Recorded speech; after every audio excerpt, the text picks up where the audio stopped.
Cinema మాకు almost Jan 12th release cinema అయితే almost Jan 4th 5th దాకా కూడా మేము పోస్ట్ ప్రొడక్షన్లోనే ఉన్నాం. సో డైరెక్టర్ గారికి కానీ హీరో గారికి కానీ వీటికి కానీ మాకు సరిగ్గా కూర్చుని ప్రాపర్గా సినిమాని ఈ రకంగా సినిమా ఉంటుందని ప్రమోట్ చేద్దామని టైం కుదరలా.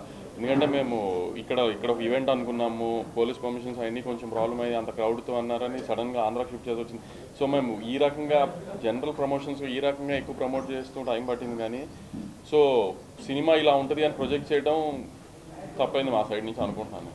అండ్ మోర్ ఓవర్ అంటే మీ హారికాస్ని సోషల్ మీడియా హ్యాండిల్స్ కానీ లేకపోతే ఏవైనా ఎప్పుడు కూడా చిన్న రిఫ్ట్ ఉంటుంది regarding fans and me handles. ఎలా అంటే మీరు అప్డేట్ ఇవ్వట్లేదు, ఒకవేళ అప్డేట్ ఇస్తామన్నా కూడా అది కూడా మళ్ళీ డిలే అవుతుంది. సో ఇంత పెద్ద ప్రాజెక్ట్ని హ్యాండిల్ చేస్తున్నప్పుడు అలాంటి మైనర్ థింగ్సే కదా అవి. అవును, ఎందుకంటే జనరల్గా అప్డేట్ ఒకటి అందుకుని మళ్ళీ డిలే అయితే అది ప్రొడక్షన్ హౌస్గా డిలే అవ్వదు. ఎప్పుడు క్రియేటివ్ సైడ్ ఏదన్నా ఇష్యూస్ వచ్చి మేము అనుకున్న ప్రోడక్ట్ జనానికి చూపిద్దాం అనుకున్న టైంకి ఆ క్వాలిటీలో ఉందో లేదో చెక్ చేసుకున్నప్పుడు ఆ క్వాలిటీలో లేదనిపిస్తే మళ్ళీ డిలే చేస్తాం తప్పితే ప్రొడక్షన్ హౌస్గా కావాలని డిలే చేయడము లేకపోతే ఇది ఉండదు కదా. క్రియేటివ్గా మేము అనుకున్నది ఎగ్జాక్ట్గా ఉందో లేదో చూసుకునే బయటికి ఇవ్వగలుగుతాం. లాస్ట్ మినిట్లో ఇప్పుడు ఇవాళ ఇచ్చేద్దాం అనుకున్నా కూడా లాస్ట్ మినిట్లో అది కంటెంట్ సరిగ్గా లేదనుకోండి, అలాంటి డేట్ ఇచ్చేసాం టైం ఇచ్చేసాం కదా అని ఇచ్చేలేము కదా, హాఫ్ బేక్ ప్రోడక్ట్ ఇవ్వలేము కదా. అలా మళ్ళీ పోస్ట్ పోన్ చేసినా నెక్స్ట్ డేనే ఇస్తాం అంతే. మెంబర్స్ చూస్తున్నారు, ఇప్పుడు పండుగలో మెంబర్స్ చూస్తున్నారు అంటే negative talk, divide talk, mixed talk వీటన్నిటిని దాటుకొని బ్లాక్ బస్టర్ మెంబర్స్ ఒక సింగిల్ లాంగ్వేజ్లో చూడగలిగారు. ఎలా చూస్తారు? అదే అంటున్నాను కదా, ఫస్ట్ చెప్పాను కదా 1 o'clock షోస్ పడిన తర్వాత మ్యాట్నీలు పడేదాకా కొంచెం ఆడియన్స్ కన్ఫ్యూజ్ అయ్యారు. ఇప్పుడు రివ్యూస్ పాయింట్ ఆఫ్ వ్యూలో కానీ సోషల్ మీడియాలో వచ్చిన బ్యాక్లాష్కి కానీ వీటికి కానీ ఒకసారి జనరల్ ఆడియన్స్ ఫ్యామిలీ ఆడియన్స్ చూడటం మొదలుపెట్టిన తర్వాత అందరూ బాగుంది అనుకున్న తర్వాతే కదా ఒకరు చెప్పుకునే కదా రెవెన్యూ పెరిగింది. సో అలా రెవెన్యూ పెరగడం వల్లనే కదా. ఇప్పుడు ఇందాక ఆయన అడిగారు పండగ మూలన చాలా సినిమాలు పండగ రిలీజ్ అయ్యి ఆడని సినిమాలు కూడా ఉన్నాయి కదా. మరి ఈ సినిమా పండగ రిలీజ్ అయ్యి ఆడింది కదా. ఎంతో కొంత కంటెంట్ రీచ్ అయితేనే కదా ఆడియన్స్ వచ్చి థియేటర్లో చూస్తాడు. నిన్న పండగ కాదు, నిన్న ముక్కనుమ అనేది కూడా ఓన్లీ గోదావరి జిల్లాలో ఉంటుంది, కృష్ణా గుంటూరు ఇట్లో ఉండదు. అటు సైడ్ కూడా మొన్న బాగుంది నిన్న బాగుంది. అందుకని ఆయన్ని చూసే నేను వాళ్ళు ప్రెస్ మీట్ పెట్టాను. నేను కూడా నా బ్యానర్లో 2-3 ఫ్లాప్ సినిమాలు తీసాను. ఎప్పుడు ఏ ఫ్లాప్ సినిమా అయిన తర్వాత కూడా ప్రెస్ మీట్ పెట్టి సినిమా హిట్ ఈ నెంబర్లు చేసింది సినిమా చూడండి అని చెప్పలేదు కదా. మేము అంత కాన్ఫిడెంట్గా నెంబర్స్ మీద కంటెంట్ జనానికి రీచ్ అయిందని ఉన్నాం కాబట్టి అంత కాన్ఫిడెంట్గా వాళ్ళు ప్రెస్ మీట్ పెట్టాం. అవును, ఇప్పుడు నేను ఒక లేడీ విశ్వనాథ్ బయట సుదర్శన్ బయట రియాక్ట్ అవ్వడం చూశాను నేను. ఇప్పుడు అలాంటి వాళ్ళు మరి మా ఏం చెప్పి చేయించలేము కదా అవన్నీ. ఇప్పుడు ఆవిడ ఎవరో నాకు తెలియదు, మా బీఆర్ టీంకి తెలిసి ఉండదు. ఇట్లా కొన్ని 100 వీడియోలు కొన్ని లక్షల వీడియోలు వచ్చినాయి, వాళ్ళందరూ మేము తెలిసి చేయించలేము కదా. థ్యాంక్స్ చెప్తాం, అంతకంటే మనం ఏం చెప్పగలుగుతాం చెప్పు. మన ఫిలిం ఫ్రెటర్నిటీ మన మీడియానే ఫస్ట్ నుంచి ఈ సినిమాని చాలా ప్రేమించి ఎందుకో అంత నెగిటివ్ చేశారు తెలియదు. అలా అన్నింటినీ దాటుకుని ఈ సినిమా ఈ పొజిషన్కి వచ్చిందంటే ఆడియన్సే కదా. ఆడియన్స్కి అందుకే థ్యాంక్స్ చెప్పుకుంటాం. నైజాం మేము ఆంధ్రాతో కంపేర్ చేస్తే నైజాం కొంచెం తక్కువ ఉందండి. ఆ నైజాం తక్కువ ఉంది అన్న సెన్స్ రెవెన్యూ బాగుంది, మేము అనుకున్న స్థాయికి రీచ్ అవ్వలేదు నైజాం. ఇంకా ఈ సినిమాకి ముందు నుంచి బోల్డ్ అండ్ హర్డిల్స్ దాటుకొని పోస్ట్ పోన్ అయ్యి షెడ్యూల్స్ మారి ఆర్టిస్ట్ మారి ఇలా టెక్నీషియన్స్ మారి ఇలా ఇన్ని జరిగినాక ఒక సినిమా రిలీజ్ అవ్వడం, దాని మీద మిక్స్డ్ ఒపీనియన్ రావడం, అదే అంటున్నాను కదా. తర్వాత కలెక్షన్స్ బాగుండడం. ఇప్పుడు మహేష్ బాబు గారి రియాక్షన్ ఎలా ఉంది?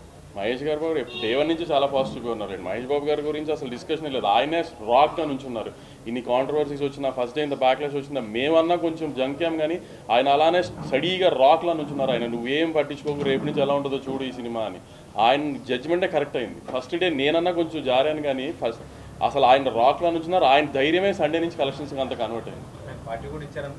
అవునవునండి, అదే he was so confident the film will do very well in families and general audience. అందుకని హీ వాజ్ వెరీ కాన్ఫిడెంట్. ఆయన అంత నుంచున్నారు, దాన్నే సండే నుంచి కలెక్షన్గా రిఫ్లెక్ట్ అయినాయి. నేను అదే అన్నాను కదా, ఎందుకు ఇంత బ్యాక్లాష్ వచ్చింది నెగిటివ్ ఫస్ట్ నుంచి సినిమా మీద వచ్చింది తెలియదు.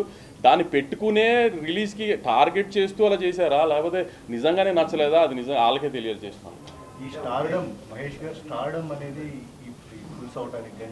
ఆబ్వియస్లీ మహేష్ గారు స్టార్డమ్ కూడా యాడ్ అవుతుంది కదండి. స్టార్ హీరో అంటే అదే కదా మరి.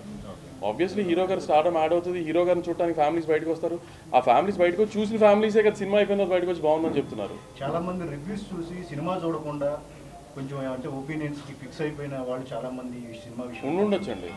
మహేష్ ఎనర్జీ గురించి మహేష్ ఫస్ట్ టైం కొంచెం మాస్ గా కానీ మళ్ళీ రమణ క్యారెక్టర్ ఆ రేంజ్ లో కనిపిస్తుంది.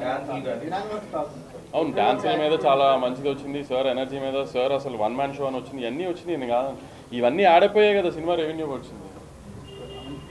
అవన్నీ వింటున్నప్పుడు సార్ అంటే ఇప్పుడు we're very happy. That's what అంటున్నాను. ఫస్ట్ డే ఒక 12 hours ఒక సెక్షన్ ఆఫ్ మీడియా కానీ సోషల్ మీడియా కానీ క్రియేట్ చేసిన హ్యావక్కి కొంచెం షేక్ అయ్యాం, కానీ after that the film was doing very good for the last 6 days. So we're very happy and I'm really grateful for the audience. అవన్నింటినీ దాటి ఆడియన్స్ థియేటర్కి వచ్చి సినిమా చూసి సినిమాకి ఇంత రెవెన్యూ ఇచ్చి నా భయాలందరినీ సేవ్ చేసిన ఆడియన్స్కి చాలా హార్ట్ఫుల్గా థ్యాంక్స్ చెప్తున్నాను. మహేష్ బాబు గారికి నేషనల్ వైడ్ యూజ్ మార్కెట్ ఉంది కదా, ఈ సినిమాకి వచ్చేటప్పుడు రీజనల్గా చేయడానికి కారణం ఏంటి? రాజమౌళి గారి సినిమాతోనే ఆయన అన్నీ ఓపెన్ చేద్దామని అది నెక్స్ట్కి అలా ప్లాన్ చేస్తున్నాం. సార్ షోలు పడకముందే నెగిటివ్ రివ్యూలు వీడియోలు పెట్టారు, ఎగ్జాక్ట్లీ దానికే మీరే కారణం చెప్పాలి. వై ఎందుకు మేమంటే అంత ప్రేమ, ఏమైనా కాన్స్పిరసీ జరిగిందని అంత ఐ కాన్స్పిరసీ చేశారు ఇది అది అని మాట్లాడడానికి చిన్నపిల్లని కాదు, కానీ మా మీద ప్రేమ, మా మీద అతి ప్రేమ అంతే జనానికి.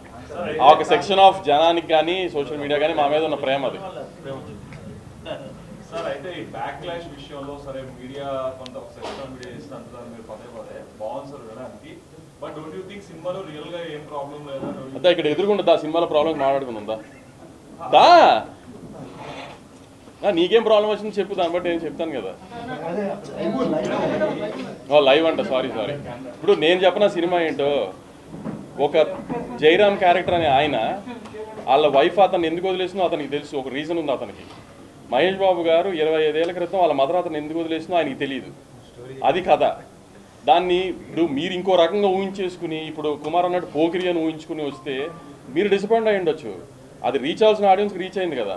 కొంతమంది రివ్యూస్ ఎమోషన్ లేదండి అంటే, ఎమోషన్ అంటే ఏంటి? మహేష్ బాబు కూర్చొని ఏడుస్తూ ఉండాలి ఏంటి?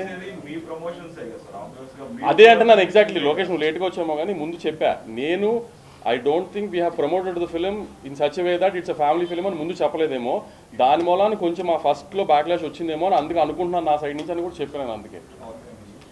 అందుకే అదే చెప్పాను నేను.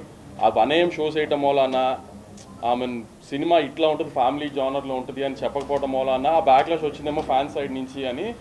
అయినా ఫ్యాన్స్ చాలా సపోర్ట్ చేస్తున్నారు, ఎందుకంటే ఇప్పుడు ఈ లేడీ వీడియో విశ్వనాథ్ ఇట్లాంటి అన్ని వీడియోస్ని ఫ్యాన్సే తీసి పంపిస్తున్నారు మాకు, అంత సపోర్ట్ చేశారు ఫ్యాన్స్ దీనికి.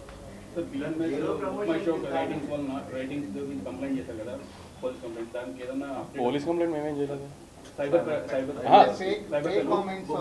బుక్ మై షోకి కంప్లైంట్ పెట్టాము, ఎందుకంటే వీ ఐడెంటిఫైడ్ దాట్ ఒరిజినల్గా ఒక టికెట్ కొనుక్కుని ఒక రివ్యూ వేస్తారు కదా, ఆ లేట్లా దేశం బాట్గా వేస్తున్నారు, బాట్ సిస్టంలో వేస్తున్నారు. సో అది వీ ఐడెంటిఫైడ్, ఎందుకంటే 01 ఏదో మా పిఆర్ టీమ్ ఐడెంటిఫై చేసి దాని మీద కంప్లైంట్ చేసాం. దాని అప్డేట్ టైం పడుతుంది అన్నారు. ఎఫెక్ట్ ఏమి ఉండదు, ఇప్పుడు కావాలని చేస్తున్నారు అనేది ఐడెంటిఫై చేసాము, అందుకని దాని మీద ఛాంబర్కి చెప్పాము. ఇప్పుడు జనరల్గా వచ్చే వాటి గురించి ఏం రెస్పాండ్ అవ్వట్లేదు కదా, మనం కావాలని చేశారో అని ఐడెంటిఫై చేసి అందుకని దాని మీద రెస్పాండ్ అయ్యాం. కాదండి, ఇంత పెద్ద big production house, big hero, top hero సినిమాకి ఈ రకమైన కాన్స్పిరసీ జరిగింది అంటే చిన్నోళ్ళు టార్గెట్ అయితే ఖచ్చితంగా పెద్దోళ్ళనే కదా టార్గెట్ చేస్తారు, చిన్నోళ్ళు ఎందుకు టార్గెట్ చేస్తారు? అంటే మీ దృష్టిలో అవన్నీ మీరే కనుక్కొని చెప్పాలి. లేదు most powerful media in the country మా తెలుగు మీడియా, మీరే పవర్ఫుల్ కనుక్కొని చెప్పాలి నాకు ఏం జరిగింది అనేది.